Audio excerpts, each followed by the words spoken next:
Correction de l'éval de cours numéro 1. Un nombre s'écrit à l'aide de chiffres, comme les mots en français s'écrivent à l'aide de lettres. Donc en français, on a les 26 lettres de l'alphabet qui permettent d'écrire tous les mots, et en mathématiques, on a 10 chiffres, 0, 1, 2, 3, 4, 5, 6, 7, 8, 9, qui permettent d'écrire tous les nombres. Pour graduer une demi-droite, il faut choisir un point d'origine qui correspond au nombre 0 et une unité que l'on reporte régulièrement. Alors, sur cette demi-droite graduite, donc l'espace entre le 0 et 1, ça s'appelle l'unité. Attention, si vous mettez un S à unité, ce n'est plus une faute d'orthographe, c'est une faute de sens, puisque l'unité, par définition, c'est un singulier. Ensuite, le point ici, c'est l'origine. Ici, le point A pour abscisse. A-B-S-C-I-2-S-E. Faire très attention à l'orthographe.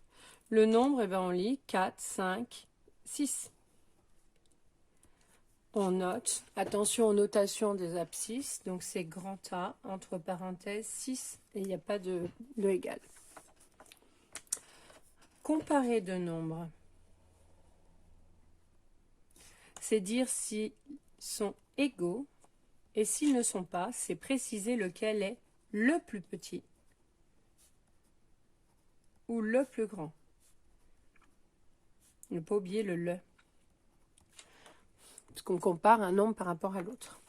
Ensuite, ranger des nombres dans l'ordre décroissant, c'est les ranger du plus grand au plus petit.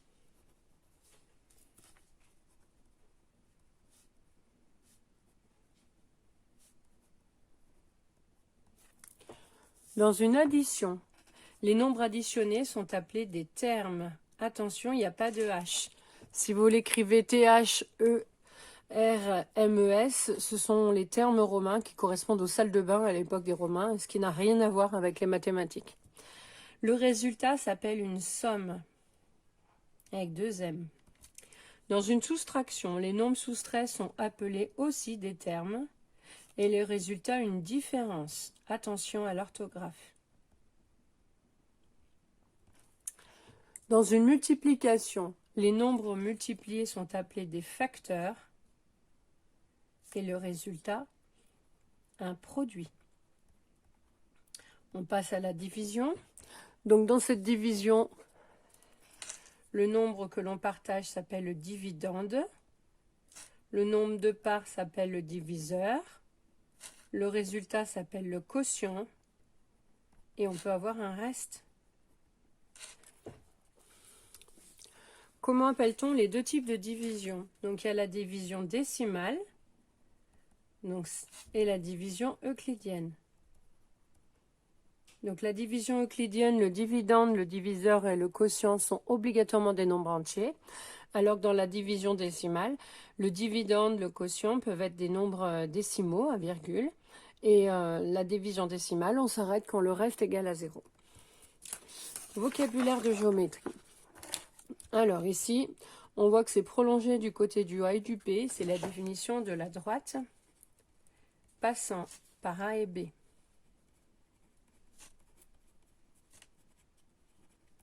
Au niveau de la notation, ça se note entre parenthèses. On peut noter AB entre parenthèses ou BA, puisque la droite qui passe par les points A et B, c'est la même qui passe par les points B et A. Alors, deuxième, là on voit que ça s'arrête en A et en B, donc c'est le segment. Quand on parle d'un segment, on doit préciser les extrémités. Extrémités, attention à l'orthographe.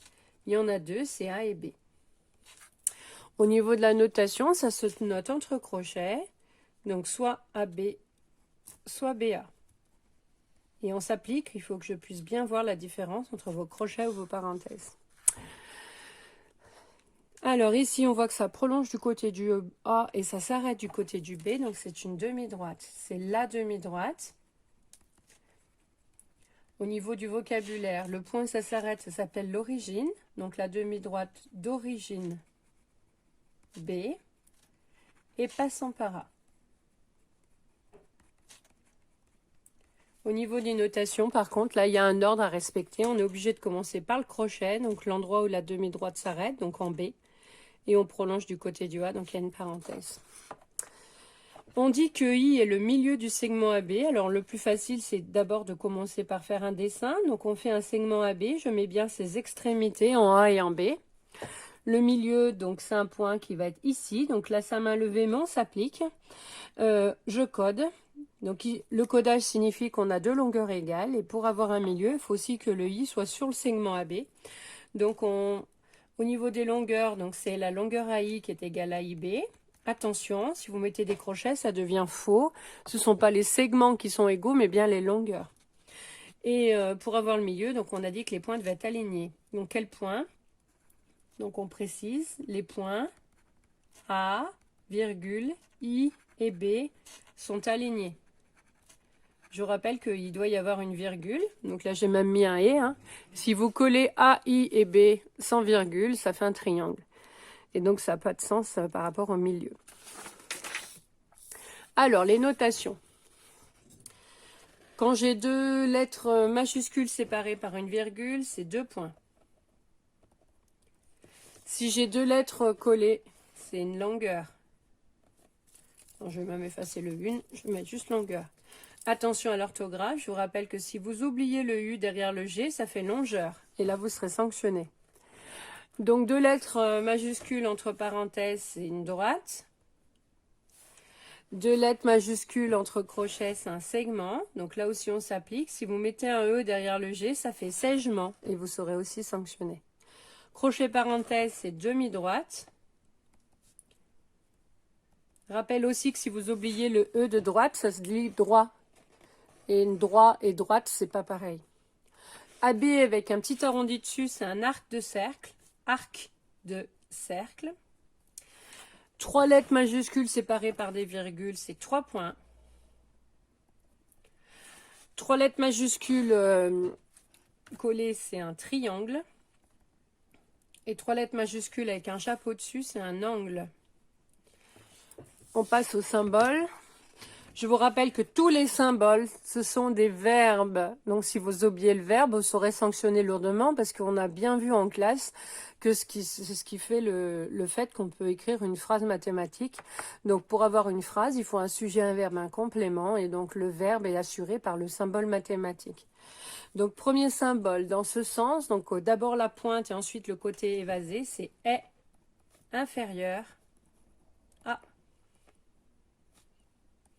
On peut dire aussi ou est plus petit que. Alors moi je mets les deux, hein, mais vous, le jour de l'évaluation, vous en mettez qu'une manière. Allez, d'abord le côté évasé, ensuite la pointe, c'est est supérieur à. Je rappelle que le A, il a un accent. Sinon c'est le verbe avoir et ça n'a rien à voir. Ou est plus grand que.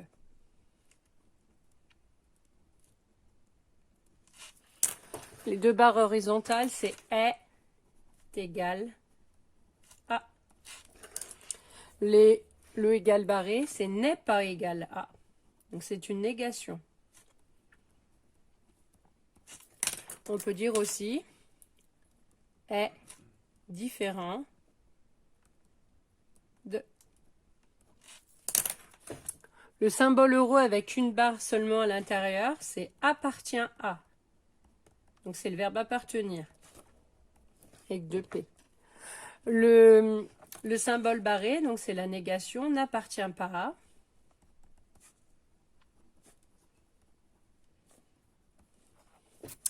Le T à l'envers, c'est est perpendiculaire à.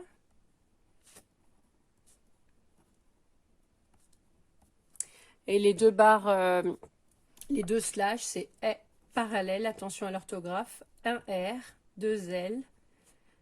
Voilà. Ensuite, un programme de construction. Est un texte qui décrit. Attention, c'est le verbe d'écrire. Si vous mettez des apostrophes, c'est le verbe écrire et là, ça n'a rien à voir. Donc qui décrit dans l'ordre les étapes successives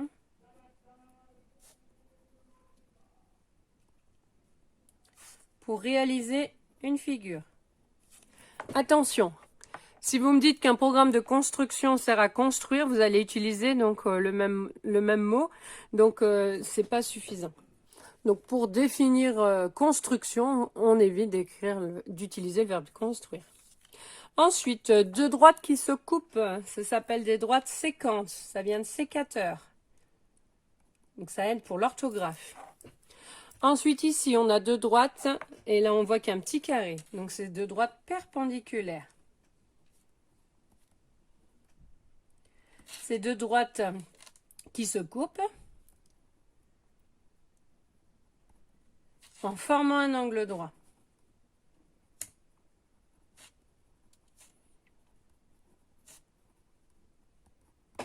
Et pas un angle droite, bien un angle droit. Ensuite, sur cette figure, on voit qu'on a des droites parallèles. Des droites parallèles, donc il ne faut pas que je l'inverse, hein, s'appelle des droites, le vocabulaire c'est bien parallèle, sans faute d'orthographe. Et donc des droites parallèles, la définition c'est de droites qui ne sont pas séquentes.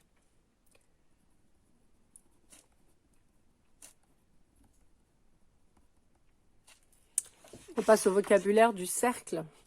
Alors le nom du cercle, je le vois ici. Donc c'est un C cursif entre parenthèses. Donc il ne faut pas oublier les parenthèses. O. Donc il y a deux phrases, c'est pas une erreur, hein, c'est qu'on peut dire de deux manières différentes. Soit on dit que c'est le centre du cercle. Je peux repréciser qu'il s'appelle C ou pas, hein, ça c'est moins important. Et c'est aussi le milieu du diamètre dB. Le milieu, attention milieu, il n'y a qu'un L. J'ai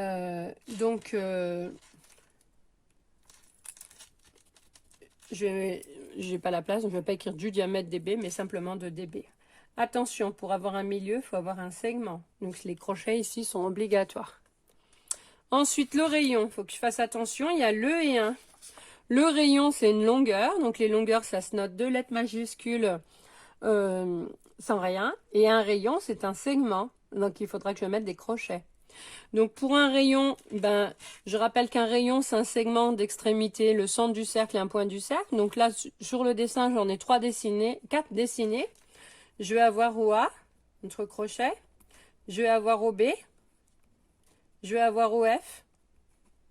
Et j'ai aussi OD. Ça, c'est un rayon. Donc, ce sont des rayons, hein, j'ai bien précisé les crochets. Le rayon, ce sont des longueurs. Donc, les notations des longueurs, c'est la même chose, mais sans les crochets. Donc, moi, je vous les mets toutes. Il suffit d'en mettre un seul et ça suffit. Ensuite, BD entre crochets. BD, crochet, c'est un segment. Donc, le segment BD, ici, je vois, c'est un segment qui a pour extrémité 2 points du cercle en passant par le centre du cercle. C'est un diamètre. Et là, le 1, il est obligatoire. Si vous ne le mettez pas, vous allez être beaucoup sanctionné. Parce que si on met le diamètre, je vous rappelle que c'est une longueur, il n'y aurait pas les crochets. Donc, ça devient faux. Et si on met rien du tout, on ne sait pas. EF, avec des crochets, donc c'est un segment. E et F sont 2 points du cercle. Donc, un segment d'extrémité 2 points du cercle. Ça s'appelle une corde. Donc là, on met une parce que des cordes, il y en a une infinité. EF avec un petit arrondi dessus. Donc, c'est un arc de cercle. C'est l'arc de cercle d'extrémité E et F. Donc, on va le mettre un arc de cercle. Pareil, un arc de cercle parce qu'il y en a plusieurs. Dernière définition, c'est la médiatrice. Donc, moi, je vous conseille de faire le dessin d'abord. Donc, il me faut que j'ai un segment, puisque la médiatrice, c'est forcément d'un segment. Qu'est-ce que c'est au niveau du dessin? Donc, je vous rappelle que pour apprendre une leçon, il faut vous faire des photographies mentales, en fait, des éléments, notamment des figures. Si vous connaissez la figure, vous connaissez la définition. Et si on connaît la définition, on connaît la figure. Donc, la figure. Donc, je vous ai demandé de construire la médiatrice en verre. Donc, où est-ce que je la fais? Donc, déjà, je vois que je vais dessiner une droite, effectivement. Donc, la médiatrice d'un segment est la droite. Là, parce qu'elle est unique. D'accord? C'est pas une droite, c'est la droite. Et on va expliquer pourquoi elle est unique. Qu'est-ce qu'elle a de spécial? Elle coupe perpendiculairement le segment. Et la droite qui coupe perpendiculairement, quoi? Le segment.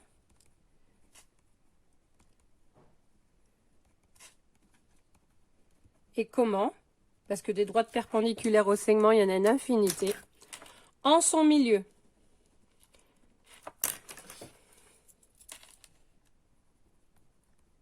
Je vous rappelle que milieu, il n'y a qu'un L. Sinon, ça fait IE. Voilà, donc là, la figure est complète et la définition aussi. L'évaluation est terminée.